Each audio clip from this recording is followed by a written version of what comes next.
कहानी की शुरुआत में फेरो ओलिवेटी नाम के एक बिलियनियर को दिखाया जाता है जो कैलिफोर्निया का एक सक्सेसफुल बिजनेसमैन होने के साथ ही एक प्लेबॉय भी होता है।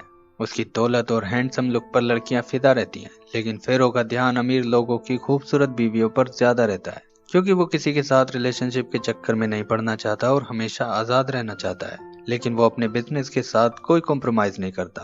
उसके कॉम्पिटिटर्स ने कई बार उसके बिजनेस को टेक ओवर करने की कोशिश की, लेकिन हर बार वो उनसे 2 कदम आगे ही रहता है। एक दिन वो अपने शानदार बंगले में चल रही एक पार्टी में होता है और एक खूबसूरत लेडी के साथ उसका चक्कर चलने ही वाला होता है कि तभी उसके फोन पर इटली से उसकी माँ की कॉल आती है, जो रोते हुए बताती है कि उसके फादर बहुत बीमार हैं और अपने आखिरी वक्त में उसे ही याद कर रहे हैं। ये खबर सुनकर वो इमोशनल हो जाता है और अब वो तुरंत इटली के लिए रवाना हो जाता है। फेरो अपने फादर के बेहद करीब था। वो इटली की एक नॉर्मल फैमिली में पैदा हुआ था और बिजनेस की पढ़ाई के लिए कैलिफोर्निया आ गया था, लेकिन अपनी काबिलियत और मेहनत के दम पर उसने कैलिफोर्निया में ही एक बहुत बड़ा बिजनेस एम्पायर खड़ा कर लिया था। उसके फादर उसकी कामयाबी से बहुत खुश थे, लेकिन वो हमेशा समझाते रहते थे कि इंसानियत और सच्चे प्यार के बिना कामयाबी के कोई मायने नहीं होते। अब फेरो इटली में अपने फादर के घर पहुंचता है तो बाहर उसकी माँ बताती है कि उसके फादर के पास अब सिर्फ कुछ ही घंटे बचे हैं। ये सुनकर फेरो की आंखों से आंसू छलक उठते हैं और जब वो अंदर अपने फादर से मिलता है तो एक दूसरे को देखकर दोनों इमोशनल हो जाते हैं। उसके फादर बड़ी मुश्किल से बात कर पा रहे थे और वो जानते थे कि अब उनके पास ज्यादा वक्त नहीं बचा है, इसलिए वो सबसे पहले उसे अपनी आखिरी इच्छा बताते हैं। वो चाहते हैं कि उनकी मौत के बाद फेरो 30 दिन के लिए अपने बिजनेस को छोड़कर किसी ऐसी जगह चला जाए जहां उसे कोई न जानता हो। इस दौरान वो कोई भी पैसा अपने साथ लेकर न जाए और कहीं भी अपने नाम का इस्तेमाल न करे। अपने फादर की इस अजीब सी इच्छा को सुनकर फेरो हैरान रह जाता है और उनसे पूछता है कि वो ऐसा करने के लिए क्यों कह रहे हैं। लेकिन फेरो के फादर उसका हाथ पकड़कर कहते हैं कि इस वक्त कोई सवाल मत पूछो, बस मुझसे वादा करो कि तुम हर हालत में मेरी आखिरी इच्छा पूरी करोगे। फेरो के लिए ये बहुत ही मुश्किल काम था, क्योंकि इस वक्त उसका एक कॉम्पिटिटर उसकी कंपनी को टेक ओवर करने की जबरदस्त कोशिश में लगा हुआ था और फेरो की गैर मौजूदगी में वो अपनी कोशिश में कामयाब भी हो सकता था। लेकिन अपने फादर की आखिरी इच्छा पूरी करने के लिए वो ये रिस्क लेने को तैयार हो जाता है। इसके बाद उसके फादर की मौत हो जाती है और उनके फ्यूनरल के बाद फेरो कैलिफोर्निया वापस आकर अपने असिस्टेंट लॉरेंस से मिलता है। वो उससे कहता है कि अगले 30 दिन तक कंपनी की सारी जिम्मेदारी तुम्हारे ऊपर है। लॉरेंस उससे काफी सारे सवाल करना चाहता था, लेकिन फेरो उससे बस इतना ही कहता है कि तुम संभाल लोगे। इसके बाद वो अपने ड्राइवर क्लॉड से उसकी आईडी लेता है और एक कमर्शियल प्लेन से न्यूयॉर्क पहुंच जाता है। अपने फादर की आखिरी इच्छा पूरी करने के लिए फेरो अपने साथ एक भी पैसा लेकर नहीं आया था, इसलिए एयरपोर्ट से बाहर आकर शहर जाने के लिए वो एक ट्रक में लिफ्ट लेता है। अब उसका सबसे पहला काम था एक नौकरी ढूंढना। शहर पहुंचकर फेरो कई छोटी छोटी दुकानों पर नौकरी मांगने जाता है, लेकिन अनजान शहर में नौकरी मिलना इतना आसान भी नहीं होता। वो पूरे दिन किसी छोटे मोटे काम की तलाश में भटकता रहता है, लेकिन जब शाम होने तक भी उसे कोई काम नहीं मिल पाता तो अब वो एक बार में एक लड़की के पास जाकर बैठ जाता है, जो उसके हैंडसम लुक को देखकर उसकी ओर अट्रैक्ट भी होने लगती है। लेकिन जब वो उसके बारे में पूछने लगती है कि वो क्या करता है और कहाँ रहता है, तो फेरो उसे घुमा फिरा कर जवाब देने लगता है, जिससे वो लड़की चिढ़कर वहां से चली जाती है। लेकिन अब ये सब देख रही एक मोटी लड़की उसके पास आती है और अपना नाम पीटा बताकर फेरो को अपने साथ अपने फ्लैट में ले जाती है, जहां उसकी एक फ्रेंड पहले से सोई होती है। पीटा फेरो को अपने रूम में ले जाकर उसके साथ रोमांस करने की कोशिश करने लगती है, लेकिन फेरो की इतनी खराब चॉइस भी नहीं थी। वो उससे गे होने का बहाना करके सोने की कोशिश करने लगता है, लेकिन जब पीटा के खर्राटों की आवाज से उसे नींद नहीं आती तो वो उठकर सोने के लिए उस दूसरे रूम में चला जाता है जहां वो दूसरी लड़की सोई हुई थी। लेकिन उसकी आहट से वो लड़की घबरा कर उठ जाती है और आधी रात को ही उसे बाहर निकालकर दरवाजा बंद कर लेती है। वो पीटा पर भी गुस्सा करती है कि एक अनजान आदमी को वो अपने फ्लैट में कैसे ला सकती है। अब आधी रात को फेरो सड़कों पर घूमने लगता है, लेकिन यहाँ 2 पॉकेट मार उसका बैग छीनने की कोशिश करने लगते हैं। फेरो उनमें से एक की नाक तोड़कर वहां से भागने लगता है और उनसे बचने के लिए एक मकान की बालकनी में छिप जाता है, लेकिन मकान का मालिक उसे चोर समझकर पुलिस को फोन कर देता है और फेरो की पहली रात पुलिस कस्टडी में कटती है, जहां एक साइको क्रिमिनल उसे पूरी रात परेशान करता है। अब सुबह को पुलिस फेरो को छोड़ देती है, क्योंकि उन्हें ये पता चल गया था कि वो उन पॉकेट मारों से बचने के लिए उस मकान में छिपा था और कोई चोरी नहीं कर रहा था। फेरो ने कल से कुछ नहीं खाया था, उसे बहुत तेज भूख लगी थी, इसलिए वो पुलिस स्टेशन में लगे फोन के पास रखे 50 सेंट उठा लेता है और एक दुकानदार से जाकर कहता है कि मेरे पास 50 सेंट और एक ब्रांडेड कॉन्डोम का पैकेट है, क्या इसके बदले में तुम मुझे खाना दे सकते हो। दुकानदार को ये कोई बेहुदा मजाक लगता है और वो उसे खाना देने से मना कर देता है। इसके बाद फेरो एक पार्क में पड़ी बेंच पर जाकर लेट जाता है, लेकिन दोपहर होने तक उसकी भूख बर्दाश्त से बाहर होने लगती है। इसलिए वो एक ठेली वाले के पास जाता है जो कि हॉट डॉग बेच रहा होता है। एक हॉट डॉग का प्राइस $2 होता है, लेकिन फिर भी वो हिम्मत करते हुए कहता है कि मेरे पास सिर्फ 50 सेंट है, इतने में अगर तुम्हारे पास कुछ हो तो मुझे दे दो। ठेली वाला एक गरीब इंसान था जो फेरो के हालात समझ जाता है और वो मुस्कुराते हुए उसे एक हॉट डॉग बना कर दे देता है। फेरो उसे वो 50 सेंट देने लगता है, लेकिन ठेली वाला कहता है कि ये उसकी तरफ से फ्री में है। फेरो उसे देखता रह जाता है और उसे समझ में नहीं आता कि इस वक्त वो उससे क्या कहे। फिर भी वो उससे उसका नाम पूछता है जो कि एंजेलो होता है और उसका बार बार शुक्रिया करता हुआ वहां से चला जाता है। अब फेरो की भूख शांत होती है तो वो एक डस्टबिन पर रखे न्यूज़पेपर को उठाकर उसमें कोई नौकरी तलाश करने लगता है, लेकिन तभी उसे एक मिनी ट्रक से हल्की सी टक्कर लग जाती है और वो जमीन पर गिर जाता है। ये देखकर ट्रक का ड्राइवर भागकर फेरो के पास आता है और उसे उठाने में मदद करने लगता है। वो ट्रक ड्राइवर उससे बार बार माफी मांगता है और अपना नाम फ्रेड बताकर उसे अपने ट्रक में बिठा लेता है। फ्रेड अपनी गलती सुधारने के लिए फेरो से पूछता है कि क्या वो उसकी कोई मदद कर सकता है। फेरो कहता है कि इस वक्त वो किसी काम की तलाश में है। ये सुनकर फ्रेड उसे अपने एक कस्टमर के बारे में बताता है जिसे एक पर्सनल ड्राइवर की जरूरत है। वो उसे वहां ले जाता है, जिसके बाद फेरो उसका शुक्रिया करके अंदर चला जाता है। अंदर मिस्टर कर्टिस नाम का एक आदमी उसका इंटरव्यू लेता है, जिसके सामने फेरो अपना नाम क्लॉड बताता है जो कि उसके ड्राइवर का नाम था जिसकी आईडी वो अपने साथ लेकर आया था। कर्टिस उसे नौकरी पर रख लेता है और अगले दिन से काम पर आने के लिए कहता है, लेकिन कर्टिस की जवान वाइफ केट की नजर फेरो के हैंडसम लुक पर पड़ गई थी, इसलिए वो उसे आज से ही काम पर रखने के लिए कहती है, क्योंकि आज रात की पार्टी के लिए उन्हें एक वेटर की जरूरत थी। फेरो इसके लिए तुरंत मान जाता है क्योंकि उसके पास कहीं ठहरने का कोई इंतजाम नहीं था। इस तरह रात की पार्टी में फेरो वेटर का काम करता है, जहां उसे कई शराबी लोगों को बर्दाश्त करना पड़ता है। इस दौरान कर्टिस की वाइफ फेरो के आसपास ही मंडराती रहती है कि तभी वो टीवी पर एक न्यूज देखता है कि उसकी कंपनी ओलिवेटी एंटरप्राइजेज ने अपने कॉम्पिटिटर को हराकर एक बहुत बड़ा प्रोजेक्ट हासिल कर लिया है। ये न्यूज सुनकर वो बहुत खुश होता है और जब वो पार्टी में आए एक शराबी गेस्ट को उसके घर छोड़ने जा रहा होता है तो रास्ते में वो अपने असिस्टेंट लॉरेंस को फोन करके उसे शाबाशी देता है और उससे अपनी कंपनी के हर एक एम्प्लॉय को $5,000 का बोनस बांटने के लिए कहता है। ये सुनकर लॉरेंस हैरान रह जाता है, क्योंकि इससे पहले फेरो वो आदमी था जो अपने एम्प्लॉयज की कोई ज्यादा परवाह नहीं करता था, लेकिन एक आम आदमी की जिंदगी की परेशानियों को झेलकर अब उसके अंदर काफी बदलाव आ चुका था। घर वापस आकर वो सोने के लिए अपने रूम में जाता है तो अंदर कर्टिस की वाइफ केट को देखकर वो शॉक रह जाता है। अब इससे पहले कि वो कुछ कह पाता, उसके दरवाजे पर कोई नॉक करता है। वो जल्दी से केट को अपने बेड के नीचे छुपा देता है और दरवाजा खोलकर देखता है।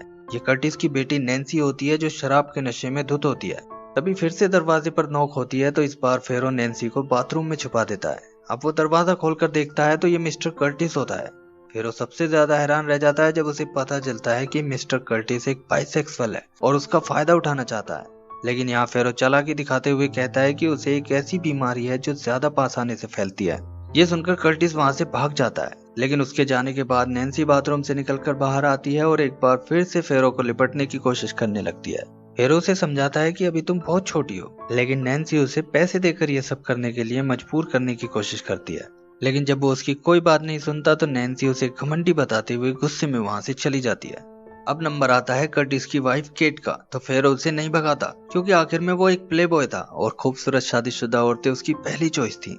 अगले दिन फेरो कर्टिस को उसके ऑफिस ले जाने लगता है तो कर्टिस उससे नजरें चुराते हुए रात वाली बात को किसी से न बताने के लिए कहने लगता है, लेकिन फेरो उसकी बात को काटते हुए कह देता है कि उसे नहीं पता वो किस बारे में बात कर रहा है। ये सुनकर कर्टिस को कुछ राहत मिलती है और अब वो फेरो के साथ अपने ऑफिस आ जाता है, जो कि एक रियल एस्टेट एजेंसी होती है। फेरो यहाँ उसी लड़की को देखकर हैरान रह जाता है जिसने उसे आधी रात को पीटा के फ्लैट से बाहर निकाल दिया था। उस लड़की का नाम डायना होता है, जो कर्टिस की एजेंसी में एक रियल एस्टेट एजेंट की नौकरी करती है। फेरो उससे बात करने की कोशिश करता है, लेकिन डायना उसे इग्नोर करके अपने काम में बिजी होने का नाटक करने लगती है, जिसके बाद वो बिना कुछ कहे वहां से चला जाता है। अब ऑफिस के दूसरे एम्प्लॉयज और डायना के फ्रेंड्स फेरो के हैंडसम लुक से इम्प्रेस होकर उसी के बारे में बात करने लगते हैं और डायना से कहते हैं कि तुम्हारी जगह अगर हम में से कोई होता तो उसे कभी नहीं जाने देते। इसके 3 दिन बाद डायना ऑफिस पहुंचती है तो अपनी टेबल पर उसे एक फूलों का गुलदस्ता रखा मिलता है, लेकिन डायना कुछ नहीं समझ पाती क्योंकि इस पर किसी का नाम नहीं लिखा था। तभी वहाँ कर्टिस की कॉल आती है जो कहता है कि वो ऑफिस में अपना ब्रीफकेस भूल गया है, उसे लेकर तुरंत मेरे घर आओ। डायना कहती है कि उसे दोपहर को एक फ्यूनरल में जाना है, जिस पर कर्टिस कहता है कि मेरा ड्राइवर तुम्हें वहां लेकर चला जाएगा। डायना टैक्सी पकड़कर कर्टिस के घर पहुंचती है तो फेरो हैरान होकर उसे देखने लगता है। थोड़ी देर बाद कर्टिस के कहने पर वो उसे फ्यूनरल में लेकर चल देता है और कार चलाते हुए सामने के शीशे में से डायना को ही देखता रहता है।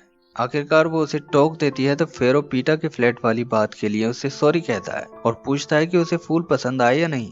ये सुनकर डायना उसके साथ थोड़ा कंफर्टेबल महसूस करती है और अब दोनों फ्यूनरल में पहुंच जाते हैं, जहां चर्च के फादर को जुकाम होने की वजह से वो कुछ ऐसी फनी हरकतें करता है जिन्हें देखकर वो दोनों मुंह छुपाकर खूब हंसते हैं। यहाँ से निकलकर फेरो डायना को कॉफी पिलाने के लिए ले जाता है, जहाँ वो उससे पूछती है कि क्या वो शादीशुदा है। इस पर फेरो कह देता है कि उसे अपनी मौज मस्ती और आजादी वाली जिंदगी पसंद है और वो किसी रिलेशनशिप में नहीं पड़ना चाहता। इस बात से डायना नाराज होकर उठकर जाने लगती है और कहती है कि वो ऐसी लड़की नहीं है जैसी वो सोच रहा है। फिर उससे माफी मांगकर उसे रोक लेता है और पूछता है कि चलो अपने बारे में कुछ बताओ। उसकी जेंटलमैन जैसी बातें सुनकर डायना कहती है कि पता नहीं तुमसे बातें करते हुए मैं इतना कंफर्टेबल क्यों महसूस कर रही हूँ, जितना किसी और के साथ कभी नहीं करती। अब वो बताती है कि शादी के 9 साल बाद उसका हस्बैंड इराकी वार में मारा गया था।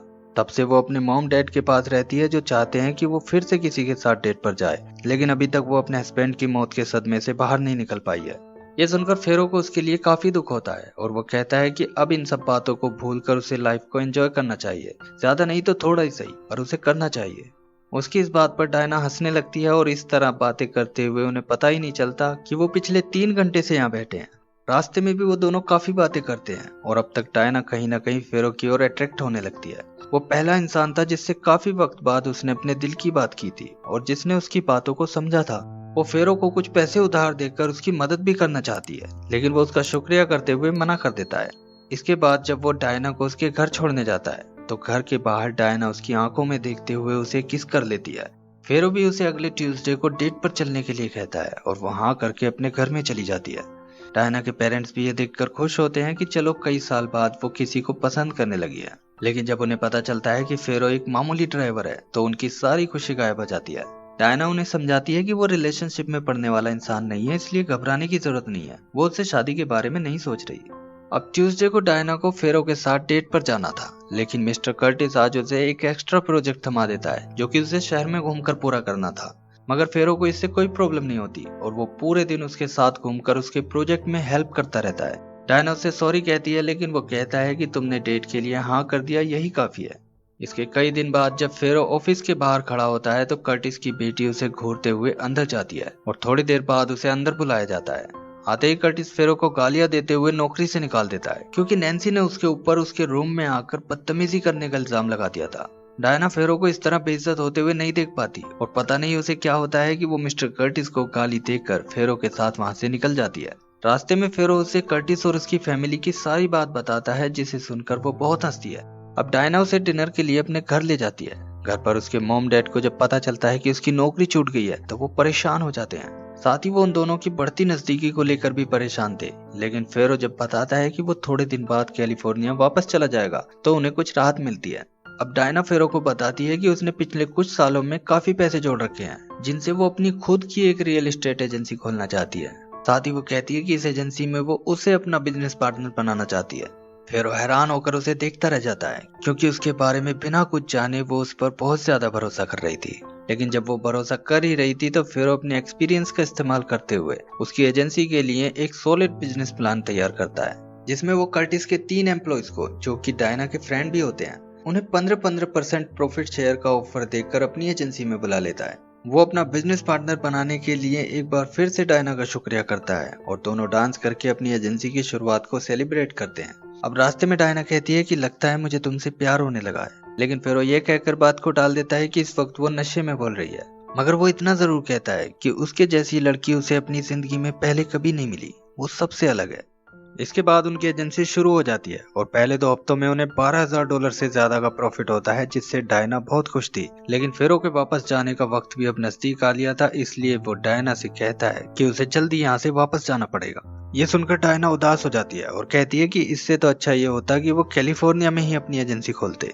फेरो ये सुनकर कोई जवाब नहीं देता और एक लंबी सांस लेकर किसी सोच में पड़ जाता है। अब फेरो को यहाँ पूरे 23 दिन बीत जाते हैं और आज उसके पास उसके असिस्टेंट लॉरेंस का कॉल आता है, जो उसे एक बुरी खबर देता है कि उसके कॉम्पिटिटर ने उसके जाने का फायदा उठाकर उसकी कंपनी को टेक ओवर करने की एक ऐसी सीरियस चाल चली है कि अगर अगले मंडे को वो बिजनेस कोर्ट में जज के सामने पेश नहीं हुआ तो कंपनी का कंट्रोल उसके हाथ से निकल जाएगा। ये सुनकर फेरो को चिंता तो होती है, लेकिन वो एक बार फिर उससे ही मामले को संभालने के लिए कहकर फोन काट देता है।